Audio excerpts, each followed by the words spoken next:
Halo Tribuners, selamat sore dan apa kabar Anda? Senang sekali saya Putri Utami kembali menyapa Anda di Ambon hari ini, edisi Rabu 1 Oktober 2025, di mana selama beberapa menit ke depan kami akan menghadirkan sejumlah informasi terbaru dari beberapa daerah di Maluku untuk Anda. Kita mulai dengan berita pertama. Mitigasi KLB, BPOM Ambon meminta SPPG di Maluku miliki sertifikat LHS. Kepala Badan Pengawasan Obat dan Makanan atau BPOM Ambon, Tamran Ismail, meminta Satuan Pelayanan Pemenuhan Gizi atau SPPG di Maluku segera membuat sertifikat layak higienis dan sanitasi atau LHS.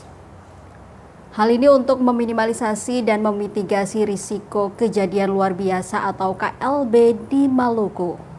Selain itu, sertifikat LHS juga berfungsi untuk membantu percepatan operasional dapur makan bergizi gratis atau MBG kepada masyarakat. Di sisi lain, Kepala BPOM juga memberikan apresiasi atas terbentuknya Kantor Pelayanan Pemenuhan Gizi atau KPPG Regional Maluku dan Maluku Utara. Hal itu untuk memudahkan koordinasi secara terpusat dengan KPPG. Dikatakannya bahwa saat ini BPOM Ambon sudah melakukan kolaborasi dengan Dinas Kesehatan Maluku dan KPPG dengan dibuatkannya grup koordinasi. Bisa segera beroperasi kembali. Ya, seperti itu sih. Oh, itu dari kami lagi intens berdiskusi. Iya.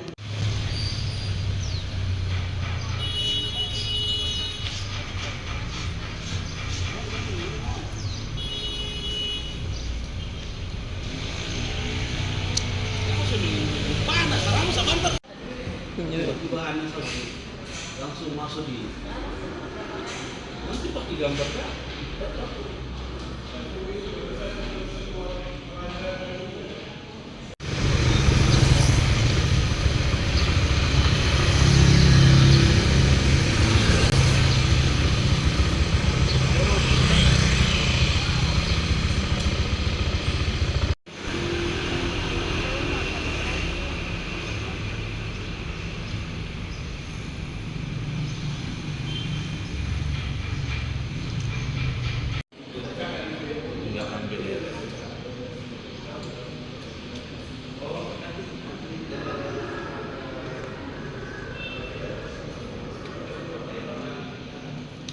Bagaimana supaya bisa berproses secepatnya memenuhi standar supaya nanti bisa segera beroperasi kembali. Ya, seperti itu sih. Oh, itu dari kami lagi intens berdiskusi.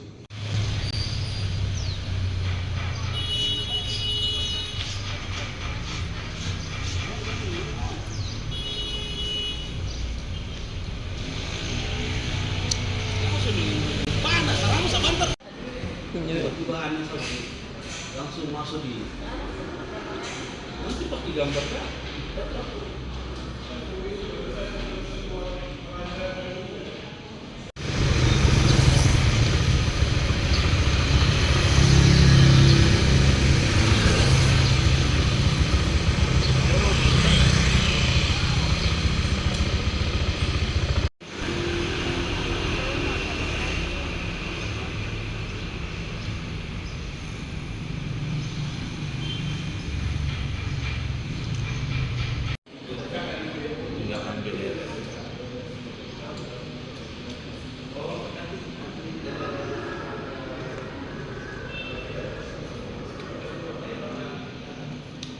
Bagaimana supaya bisa berproses secepatnya memenuhi standar supaya nanti bisa segera beroperasi kembali.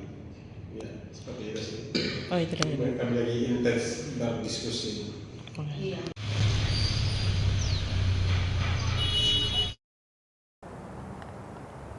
Informasi lainnya, Tribuners, Kakanwil Kemenak Maluku lepas 4 santri siap ikut Kiraatil Kutub Internasional 2025 di Sulsel.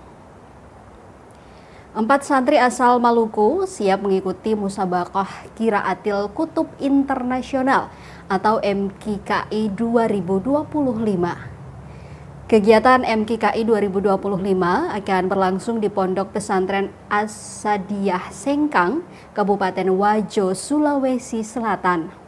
Kini rombongan santri itu telah resmi dilepas langsung oleh Kepala Kantor Wilayah atau Kakanwil Kementerian Agama Kemenak Provinsi Maluku, Haji Yamin. Acara pelepasan berlangsung di ruang kerja Kakanwil Kementerian Agama Provinsi Maluku, Senin 29 September 2025. Dihadiri oleh Kabak TU serta Kabid dan Pembimas Lingkup Kanwil Kementerian Agama Provinsi Maluku. Pelepasan kontingen ditandai penyerahan bendera kontingen dari Kakanwil kepada Ketua Rombongan Kabid Papkis Kemenak Maluku, Haji Abdul Karim Rahantan. Kafilah MKK Maluku akan bergabung dengan peserta lain dari berbagai negara pada 1 hingga 7 Oktober 2025 mendatang. Dalam sambutannya, Kakanwil Kemenak Maluku menyampaikan rasa bangganya. Menurutnya, keikutsertaan peserta dalam ajang ini adalah amanah karena membawa nama baik pesantren, daerah, bangsa, dan tentu saja umat Islam Indonesia. Lebih lanjut, MKKI menurutnya bukan hanya ajang kompetisi membaca kitab kuning, tetapi dapat menumbuhkan kecintaan terhadap khasanah keilmuan Islam klasik yang menjadi warisan para ulama. Tak lupa diingat para peserta agar terus menjunjung tinggi nilai-nilai keilmuan dan Diketahui Tribuners jumlah peserta atau kontingen sebanyak 14 orang dengan rincian panitia Kanwil 9 orang, pendamping 1 orang, dan peserta lomba 4 orang santri yang berasal dari Ponpes Darussalam Kamal, Kabupaten Seram bagian Barat. Dengan mengikuti jenis mata lomba Marhala Ulya, Ulya Hadis, Ilmu Hadis Putra dan Putri, Ulya Tafsir, Ilmu Tafsir Putra dan Putri.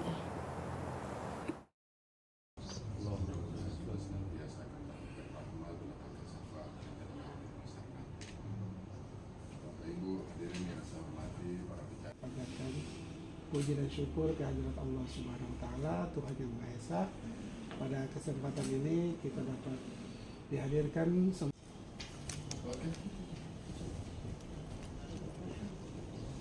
Ini bentuknya gimana? Langsung ke bagaimana? Saya lihatkan karena bodinya sama dengan baju kan. Jadi saya coba tekankan itu. Saya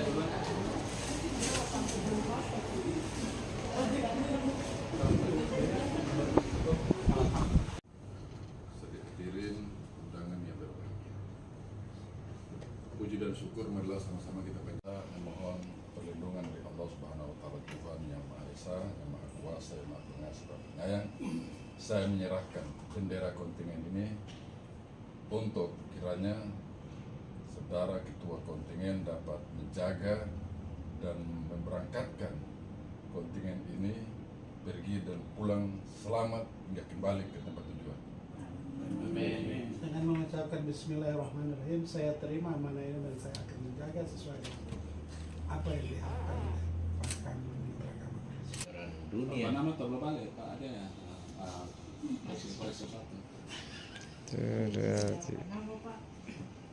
Siapa? Dia menjadi tim kan membantu.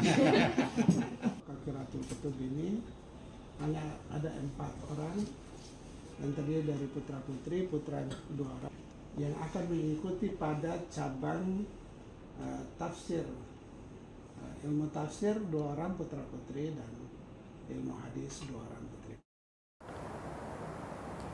Ini daftar 4 santri asal Maluku siap ikut Qiraatil Kutub Internasional 2025 di Sulawesi Selatan. 4 santri asal Maluku siap mengikuti musabaqah Qiraatil Kutub Internasional atau MKKI 2025 yang akan berlangsung di Pondok Pesantren As-Sadiyah Sengkang, Kabupaten Wajo, Sulawesi Selatan. Mereka berasal dari Ponpes Darussalam Kamal, Kabupaten Seram bagian Barat atau SBB, Provinsi Maluku. Dengan jenis mata lomba Marhala Ulya, Ulya Hadis, Ilmu Hadis Putra dan Putri, Ulya Tafsir, Ilmu Tafsir Putra dan Putri. Berikut peserta MKK asal Maluku. Yang pertama ada Fikih Afandi, cabang hadis Putra Marhalah Ulya. Kedua, Rizky Ramadan Amin, cabang tafsir Putra Marhalah Ulya. 3, Salwa, cabang tafsir Putri Marhalah Ulya. Dan 4, An-Nur Sita Restu Kinanti, cabang hadis Putri Marhalah Ulya. 4 santri ini telah resmi dilepas langsung oleh Kepala Kantor Wilayah atau Kakanwil Kementerian Agama Provinsi Maluku, Haji Yamin. Acara pelepasannya berlangsung di ruang kerja Kakanwil Kementerian Agama Provinsi Maluku, Senin 29 September 2025. Pelepasan kontingen ditandai dengan penyerahan bendera kontingen dari Kakanwil kepada Ketua Rombongan Kabid Papkis Kemendag Maluku, Haji Abdul Karim Rahantan. Kafilah MKK Maluku akan bergabung dengan peserta lain dari berbagai negara pada 1 hingga 7 Oktober 2025 mendatang. Sementara itu, perwakilan dari Ponpes Darussalam Kamal SBB, Muhammad Asyafiqi, mengungkapkan bahwa mereka, para peserta, telah dilatih secara intens. Bahkan sebelum mengikuti MKKI 2025, ada seleksi internal yang ketat.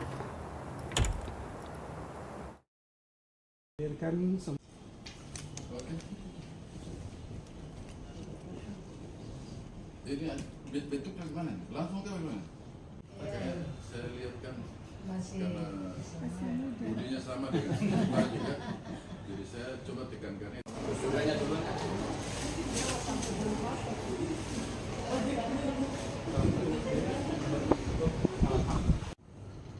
hadirin undangan yang berbahagia. Puji dan syukur marilah sama-sama kita memohon perlindungan dari Allah Subhanahu wa taala, Tuhan yang Maha Esa, yang Maha Kuasa, yang Maha Pengasih dan Penyayang. Saya menyerahkan bendera kontingen ini untuk kiranya saudara ketua kontingen dapat menjaga dan memberangkatkan kontingen ini pergi dan pulang selamat hingga kembali ke tempat tujuan. Amin. Dengan mengucapkan Bismillahirrahmanirrahim, saya terima amanah ini dan saya akan menjaga sesuai apa yang diharapkan oleh Pakar Menteri Agama. Dunia. Apa nama tablo balik Pak ada ya? Koleksi satu. Siapa? Dia menjadi tim kan menjadi.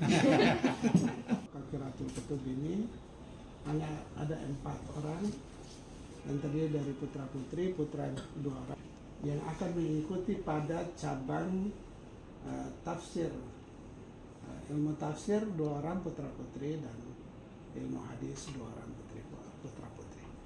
Kegiatan ini akan direncanakan dibuka pada tanggal 2 Oktober di Kabupaten Wajo, tempatnya itu di Pondok Pesantren As-Adiyah. Maksudnya bagaimana itu kalau saya Kalau buka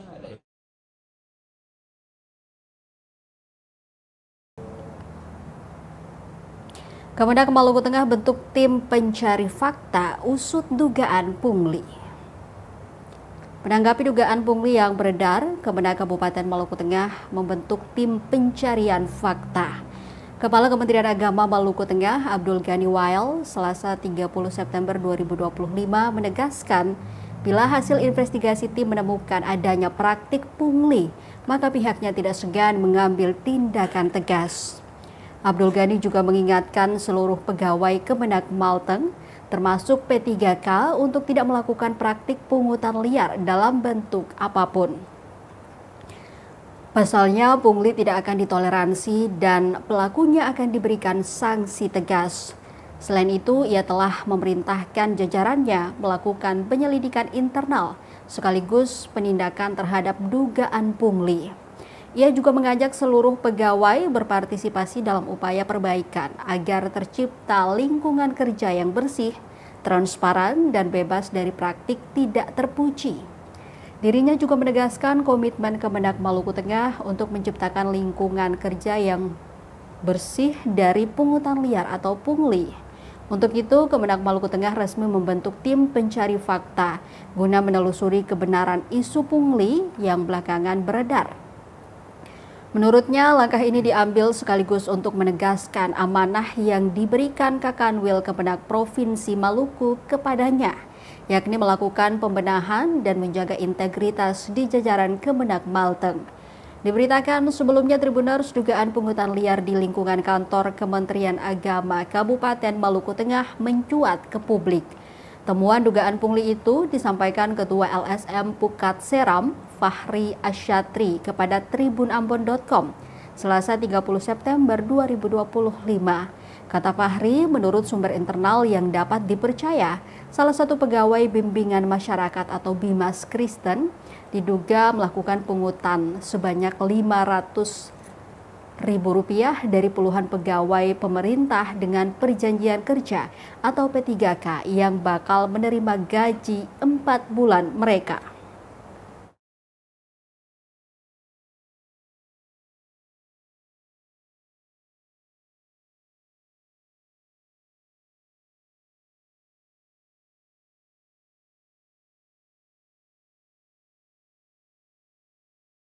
Sampai ada pegawai Kementerian Agama yang merencanakan itu, maka dia itu akan dilakukan pemecatan. Kita bentuk tim dan ketong lakukan ketong akan lakukan pemeriksaan terhadap dia. Ketong akan sukanya kepada Pak Kakanwit, agar Pak Kakan bentuk tim untuk memeriksa beliau sebagai tindak lanjut dari ini.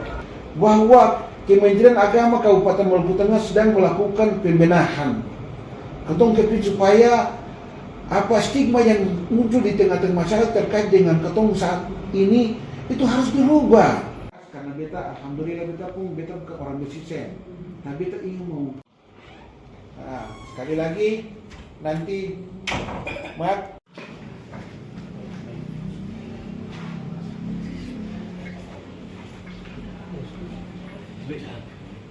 Menuju wilayah bebas korupsi dan wilayah bebas Ya cukup ya. Oke teman-teman wartawan mau tanya silakan. Sekali lagi nanti maaf. Baik, terima kasih atas temuan ini Potong hak P3K itu orang pun hak.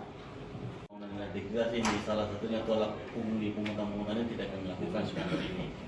Karena beta, alhamdulillah beta pun bukan orang bersisen. Nah beta ingin mau.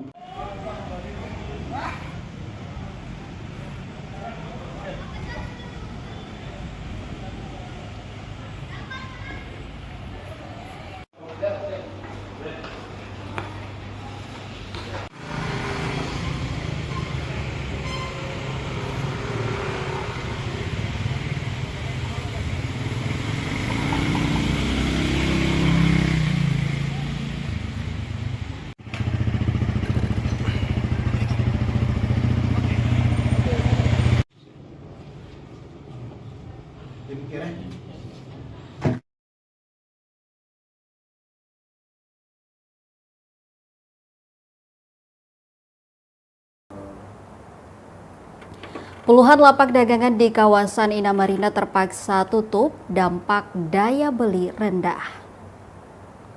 Puluhan lapak dagangan di kawasan Inamarina, Kota Masohi, Kabupaten Maluku Tengah tutup.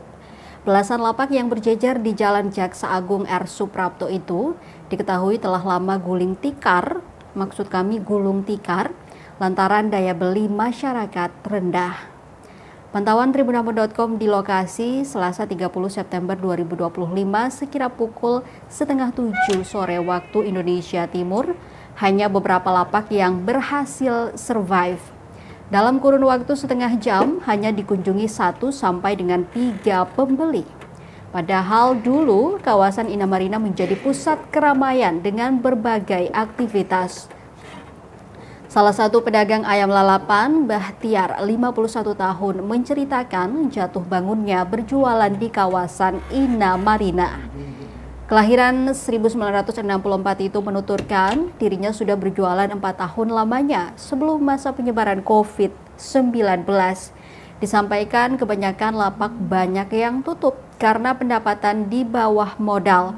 Dulunya ia sendiri yang berjualan di kawasan dekat pelabuhan. Omset pertama yang ia raup 100 hingga 200 ribu rupiah. Namun saat ini omsetnya 1 juta cukup untuk memutar modal.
Dari Maluku Tengah kita ke SBT Tribuners, cabuli murid sendiri di ruang kelas, guru di SBT terancam 15 tahun penjara. Oknum guru yang berstatus sebagai aparatur sipil negara atau ASN di Kabupaten Seram bagian timur Maluku terancam 15 tahun penjara. Hal itu setelah dirinya disangkakan atas dugaan tindak persetubuhan yang dilakukan terhadap salah satu siswinya sendiri. Oknum guru itu dengan bejatnya mencabuli anak didiknya sendiri di ruang kelas sekolah. Hal itu disampaikan Kasat Reskrim Polres SBT, Ibtu Rahmat Ramdhani dalam konferensi persnya di Aula Mapolres SBT, lantai 2, Selasa 30 September 2025. Ibtu Rahmat mengaku atas perbuatan dugaan tindak persetubuhan terhadap anak, tersangka dikenakan pasal 81 ayat 1, junto pasal 76D dan atau pasal 81 ayat 2 dan atau pasal 81 ayat 3 Undang-Undang Republik Indonesia Nomor 17 Tahun 2016 tentang penetapan peraturan pemerintah pengganti Undang-Undang Nomor 1 Tahun 2016 tentang perubahan kedua atas Undang-Undang Nomor 23 Tahun 2002 tentang perlindungan anak menjadi undang-undang. Kronologi kejadian itu bermula saat korban berinisial sedang mengerjakan tugas bersama teman saksinya di dalam kelas. Tersangka tiba-tiba masuk dan langsung memegang tangan kiri korban. Merasa tidak nyaman, korban dengan spontan memegang erat tangan temannya yang duduk di sebelahnya, lalu menyuruh temannya itu untuk segera memanggil ibu guru. Setelah keluar, tersangka langsung membawa korban ke arah pintu, menutup dan mengunci pintu kelas dari dalam. Tersangka kemudian menarik korban ke pojok kelas dan melakukan pelecehan dengan memegang payudara korban. Setelah itu tersangka memaksa dan mengancam korban untuk melepas pakaiannya. Di bawah ancaman, korban yang merasa ketakutan terpaksa menuruti kemauan tersangka. Tersangka kemudian menyetubuhi korban hingga mengeluarkan sperma di lantai.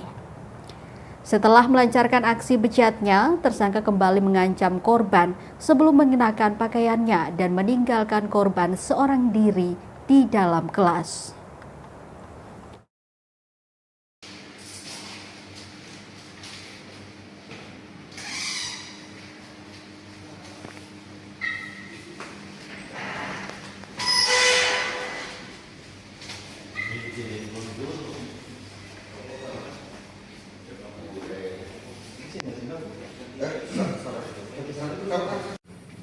Berdasarkan surat ketetapan tersangka nomor S garis datar TAK garis miring 48 garis miring 9 angka Romawi garis miring res titik 124 titik 2025. Ini penetapan tersangkanya. Selanjutnya kami hasil penyelidikan, jadi kita berikan yang ini saat itu kita berikan kepada keluarga korban, ini tanda terimanya yang diterima oleh Tiara Siwan disertai tanda tangan. Itu SP2HP yang pertama. Kemudian kita melakukan gelar perkara ke tahap penyidikan. Jadi peningkatan dari status penyelidikan ke penyidikan pada tanggal 17 September 2025.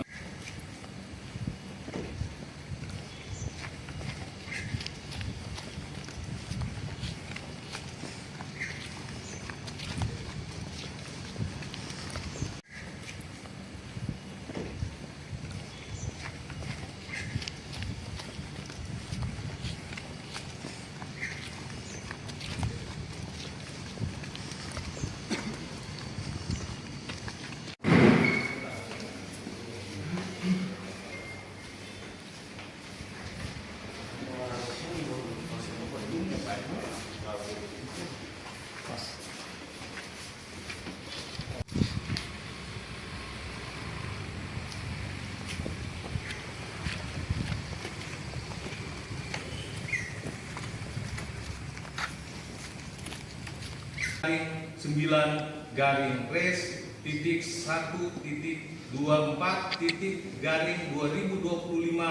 tanggal 18 September di dalam kelas.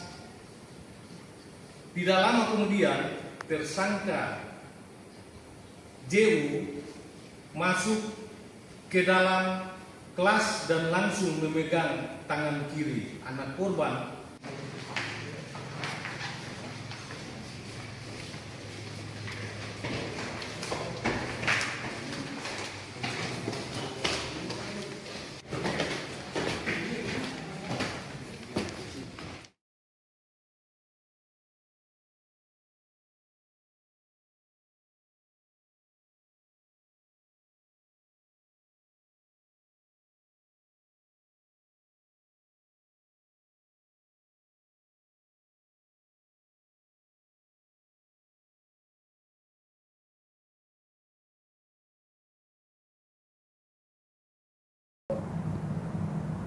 GMNI SBT desak Bupati cabut patok HPK dan bentuk perda masyarakat adat.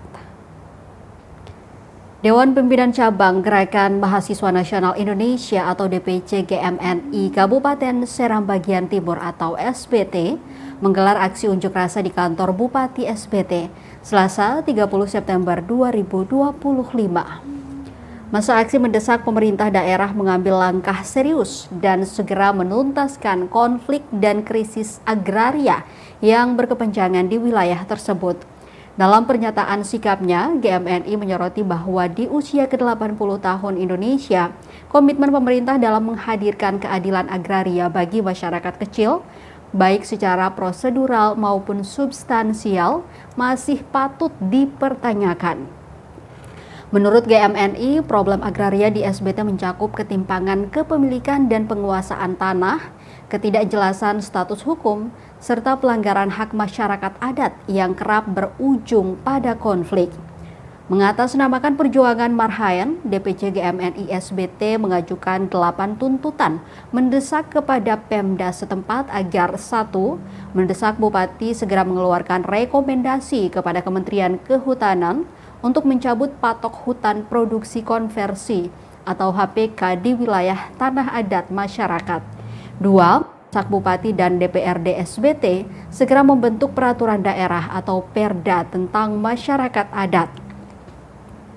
3. Mendesak Bupati untuk segera memberikan bantuan perlindungan hukum kepada masyarakat lemah di SBT berdasarkan Undang-Undang Nomor 16 Tahun 2011 tentang bantuan hukum. 4. Mendesak Bupati dan DPRD memanggil Kepala Kehutanan SBT guna mempertanyakan status hutan yang diberikan patok HPK di wilayah tanah adat. 5. Mendesak pemerintah daerah untuk segera menuntaskan konflik agraria di Kabupaten SBT. 6. Mendesak pemerintah daerah segera melaksanakan reforma agraria sejati melalui redistribusi tanah untuk masyarakat. Yang ketujuh, menuntut pemerintah daerah untuk segera menghentikan perampasan tanah rakyat oleh korporasi dan oligarki, serta menghentikan kriminalisasi rakyat petani. 8. Mendesak Bupati untuk menjamin dan memberikan perlindungan, kepastian hukum dan keadilan hukum bagi petani, masyarakat adat, dan nelayan.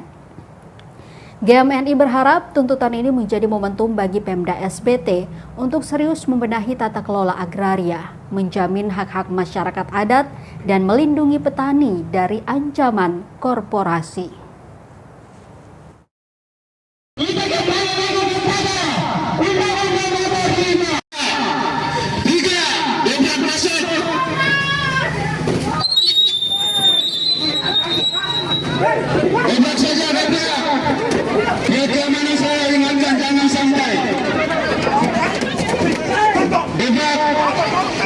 Kita paksakan masuk ke dalam.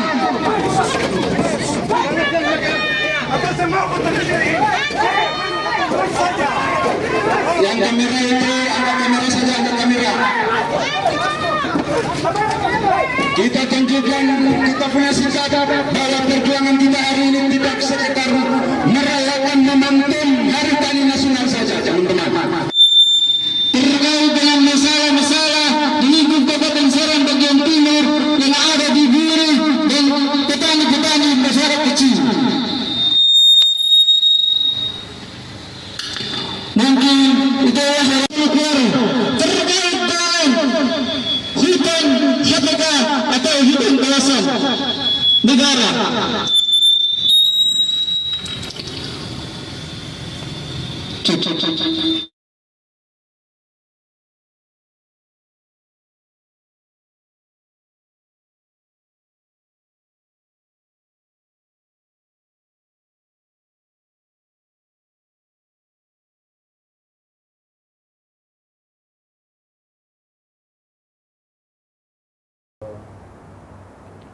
Kita ke berita terakhir Tribuners.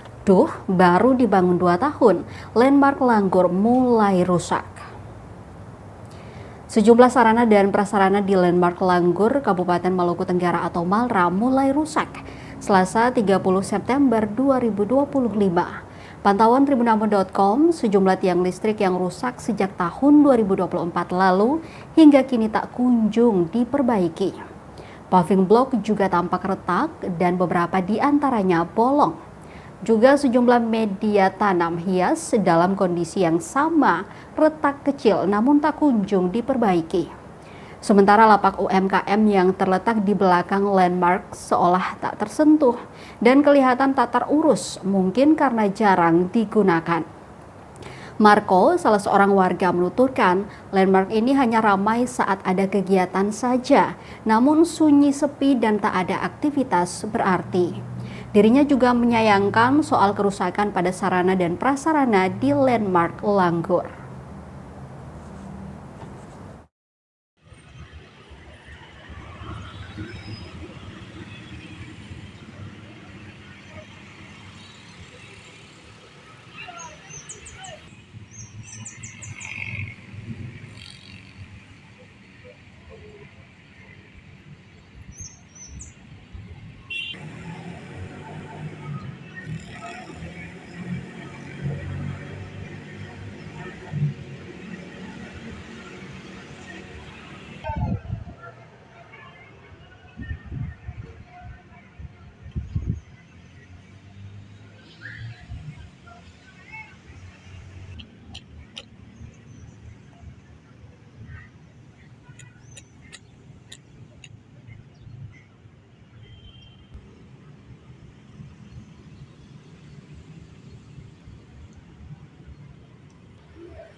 Tribuners, informasi tadi sekaligus mengakhiri perjumpaan kita di Ambon hari ini.